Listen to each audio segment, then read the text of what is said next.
మాకు ఓట్లేసింది సఫర్ కావడానికి కాదు, మాకు ఓట్లేసింది రివైవ్ చేస్తామన్న నమ్మకం కోసం, అదే మరి ఆదుకుంటామని. ఆదుకునే బాధ్యత మా పైన ఉంది. డెఫినెట్గా ఎవ్రీ మినిట్ ఐఎమ్ థింకింగ్. అయితే వాస్తవాలు కూడా ప్రజలకు చెప్పకపోతే ఇంకా నేను రాలేదే, లేకపోతే చేసేయలేకపోతున్నాడు, డబ్బులున్నాయి ఎందుకు చేయలేదు, నేను చేస్తా అన్నాడు కదా, నమ్ముకున్నాం కదా అనే ఫీలింగ్కి వస్తున్నారు. అది కూడా చెప్పాలి. ఇప్పుడు గవర్నమెంట్ ఆఫ్ ఇండియా ఇచ్చారు ఒక 15,000 కోట్లు వరల్డ్ బ్యాంక్ నుంచి అమరావతికి ఇచ్చారు. ఒక 12,150 కోట్లు పోలవరానికి ఇచ్చారు. ఒక 11,114 కోట్లు రివైవల్కి ఇచ్చారు. సరే, మిగిలిన కొన్ని మేము ఈ వర్క్స్ అన్ని మీద పెట్టడానికి కొంత శాఖ కింద కొంత ఫండ్స్ ఇచ్చారు. కానీ ఆ డబ్బులు నేను వెల్ఫేర్కి ఇవ్వలేకపోతున్నాను. కనీసం అక్కడ పెడితే రివైవ్ అయితే, డెవలప్మెంట్ అయితే నాకు ఆదాయం పెరుగుతుంది. ఆదాయం పెరిగితే ఇస్తాం. ఇంకొంచెం ఫ్లెక్సిబిలిటీ కోసం ఆలోచిస్తున్నాం. ఎక్కడ ఫ్లెక్సిబిలిటీ వస్తే అక్కడ అవసరమైతే బారో చేసైనా సరే I want to give my commitments. తల్లికి వందనం కానీ, లేకపోతే రైతులకు ఇవ్వాల్సిన రైతు భరోసా కానీ I want to give it. ఏది రైతు అయినా అవస్థపడాలి, గవర్నమెంట్ అయినా అవస్థపడాలి. నాకు ఫ్లెక్సిబిలిటీ ఉంటే నేను అవస్థ తీసుకోవడానికి సిద్ధంగా ఉన్నా. I will give it. ఆ ప్రయత్నంలోనే అనునిత్యం ఉన్నాం. మా డిపార్ట్మెంట్కి అదే చెప్పాం. They are also doing same exercise. ఒక్క నిమిషం కూడా వెయిట్ చేయాలి నాకు ఫ్లెక్సిబిలిటీ ఉంటే. ఇప్పుడే దాని మీద కూడా ప్లాన్ చేసుకున్నాం, వర్కౌట్ చేస్తున్నాం. I will come out. మీకెందుకంటే ఇవన్నీ కూడా మీరు ప్రజలకు తెలియజేయాల్సిన బాధ్యత మనందరికీ మీద ఉంది. It is only. అందుకే నేను చాలాసార్లు చెప్పాను, ఒక పబ్లిక్ పాలసీ, ఒక ప్రభుత్వాన్ని ఎన్నుకుంటారు. ప్రభుత్వం ఒక పబ్లిక్ పాలసీ ద్వారా ప్రజల జీవితాలను మారుస్తారు. ఇప్పుడు మీరు ఇక్కడ ఫిగర్స్ చూశారు.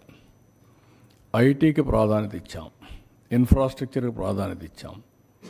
ఈరోజు తెలంగాణ రాష్ట్రం హైయెస్ట్ పర్ క్యాపిటల్ ఇన్కమ్ ఉంది బికాస్ ఆఫ్ దట్ పాలసీస్. ఈరోజు మేము తీసుకునే పాలసీస్ కూడా లాస్ట్ టైం 48,000 కోట్ల రూపాయలు ఖర్చు పెట్టాం. ఏది ఇరిగేషన్, ఇక్కడ మాత్రం నీరు చెట్లో పెట్టాం, నరేగాలో పెట్టాం. 68,000 70,000 కోట్లు ఖర్చు పెట్టాం. దానివల్ల గ్రౌండ్ వాటర్ రీఛార్జ్ అయ్యింది. ఈ సంవత్సరం మీరు చూస్తే 65% యాజ్ ఆన్ టుడే రిజర్వాయర్లో వాటర్ ఉండే పరిస్థితికి వచ్చింది. 35% మనం వాడే పరిస్థితికి వచ్చాం యాజ్ ఆన్ టుడే. అది పెద్ద సంపద. నెక్స్ట్ ఇయర్కు జూన్లోనే పంటకు నీళ్ళు ఇస్తాం. రాయలసీమలో ఏది కూడా హార్టికల్చర్కి ఇబ్బంది లేకుండా నీళ్ళు ఇస్తాం. It is a continuous process ఇవన్నీ. ఈ విధంగా వెల్త్ క్రియేట్ చేయడానికి మనం ఖర్చు పెట్టే డబ్బులు కూడా ఉపయోగపడాలి. రెండు బ్యాలెన్స్ కావాలి. పబ్లిక్ పాలసీ వల్ల ఈరోజు గవర్నమెంట్ ఆఫ్ ఇండియా కూడా మీరు చూస్తున్నారు, ఎవరైనా సరే ఒక మంచి పబ్లిక్ పాలసీ తీసుకొని ఆ పబ్లిక్ పాలసీ ద్వారా సమర్థవంతంగా అమలు చేయాలి. మళ్ళీ నేను బాగానే డబ్బులు ఖర్చు పెట్టాం, దోచేసాం, రిజల్ట్స్ రాలేదు, అవుట్కమ్ లేదంటే మళ్ళీ కుదరదు. It is a continuous process. That is where జీవితాలను కొన్ని గవర్నమెంట్స్ మనం ఉన్నాయి. ఈరోజు చైనా ఉంది. 78లో వాళ్ళు ఎకనామిక్ రిఫార్మ్స్ తీసుకొచ్చారు. చైనాతో సమానంగా వెళ్ళిపోయారు. మీరు ఒక ఇది పెట్టుకోవాలి. 78లో చైనా ఎకనామిక్ రిఫార్మ్స్ ఇచ్చారు. అరౌండ్ 80s ఆ ప్రాంతంలో అనుకుంటాను రెండు. రష్యా పొలిటికల్ రిఫార్మ్స్ తీసుకొచ్చారు. That is also a public policy. This is also a public policy. China super power అయింది. రష్యా ఎక్కడికో వెళ్ళిపోయింది. వై? అప్పట్లో Russia is more powerful than China, equal to USA USSR. Russia versus to America. ఇప్పుడు Russia versus to China. ఏంటి ఆ difference? ఒక public policy. ఆ public policy ఏంటి? వీళ్ళది ఎకనామిక్ రిఫార్మ్స్, వాళ్ళది పొలిటికల్ రిఫార్మ్స్. కంట్రీ డివైడ్ అయిపోయింది. దిస్ ఈజ్ వేర్ ఒక వ్యక్తి వల్ల, ఒక పబ్లిక్ పాలసీ వల్ల ప్రజల జీవితాలే మారిపోతాయి, తారుమారవుతాయి. మీరు అనుకుంటారు ఏముంది 5 ఏళ్ళు కదా పోయిందని. 5 ఏళ్ళు కాదు పోయింది, 5 ఏళ్ళు విలువైన సమయం పోయింది. మళ్ళా తిరిగి కోలుకోలేని సమయం. నేను అందుకే చూపించాను అక్కడ 15% కానీ మళ్ళీ గ్రోత్ వచ్చుంటే ఎక్కడికి వెళ్ళేవాళ్ళం? ఇన్ని ఇబ్బందులు వచ్చేటివి కాదు. ఇట్ ఈస్ ఏ అందుకనే ప్రజలు ఆలోచించుకొని ఎలాంటి గవర్నమెంట్ ఉండాలి, ఏ విధంగా ఉండాలి, ప్రజల్లో కూడా అవేర్నెస్ తేవడం మా బాధ్యత. అందుకనే ఇంత మునుపు నేను డెవలప్మెంట్ చేస్తూ పరిగెత్తా, మీకు ఎప్పుడు మరి చెప్పలా.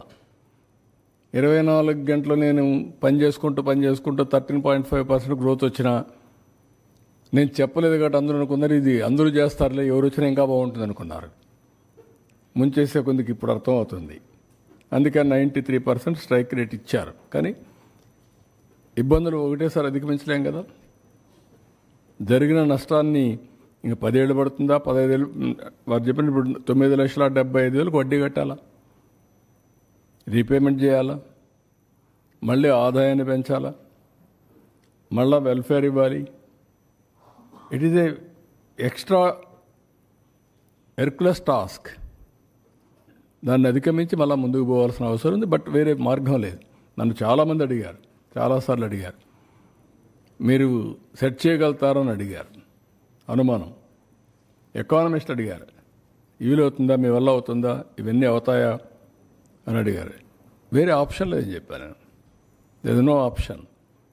కానీ విజ్డమ్ ఒకసారి కొన్ని పనిచేస్తాయి. ఆ విజ్డమ్లో మేము ఎన్డీఏలో పార్ట్నర్స్ కావడం, వాళ్ళు కూడా కలిసి రావడం, కనీసం ఈరోజు ఈ ప్రాజెక్ట్స్ అన్నీ మళ్ళా సెట్ చేసి లైన్లో పెట్టాం కాబట్టి కొంత హోప్, రివైవల్ స్టార్ట్ అయింది. అది కూడా లేదనుకోండి, పెనం నుంచి పొయ్యిలో పడినట్టండి అది. That is where some times ఇవన్నీ వస్తాయి.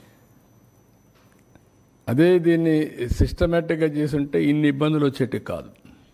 అదే నేను చెప్పాను. నేను ఏ వ్యక్తుల గురించి మాట్లాడడం లేదు. మీరు అన్నట్టు వ్యక్తులు డ్యామేజ్ చేసిన 24 గంటల వ్యక్తుల గురించి మాట్లాడుతాను, కరెక్ట్ కాదు. I'm not talking. జరిగిన డ్యామేజ్ ఏం జరిగింది అనేది ప్రజలకు అర్థం చేసుకోకపోతే కామన్ మ్యాన్ అనుకుంటాను, నాకేం సంబంధం, ఏదో బాబు గారు చేస్తారనుకున్నా ఓటేసా, చేయమనండి అని ఆలోచిస్తున్నారు. కానీ వాళ్ళు ఆలోచించడం తప్పులేదు, వాళ్ళ కష్టాలు తప్పులేదు. కానీ కొండే పరిస్థితులు ప్రతి ఒక్కరూ అవగాహన చేసుకోవాల్సిన అవసరం ఉంది. అది అవగాహన చేసుకొని ఎందుకు గుజరాత్లో 5 సార్లు ఓట్లు వేశారు బీజేపీకి, అందుకే స్టెబిలిటీ ఉంది కదా. పంజాబ్ ఓట్లు మార్చుకుంటూ వేశారు, ఏమైంది పంజాబ్ ఇప్పుడు? అదే మరి పంజాబ్ మరి వీళ్ళు కానీ గుజరాత్ కూడా వేసి ఉంటే ఒకసారికి అయిపోయేది. అది కూడా గుజరాత్ని పంజాబ్ చేసేవాళ్ళు, బీహార్ చేసేవాళ్ళు.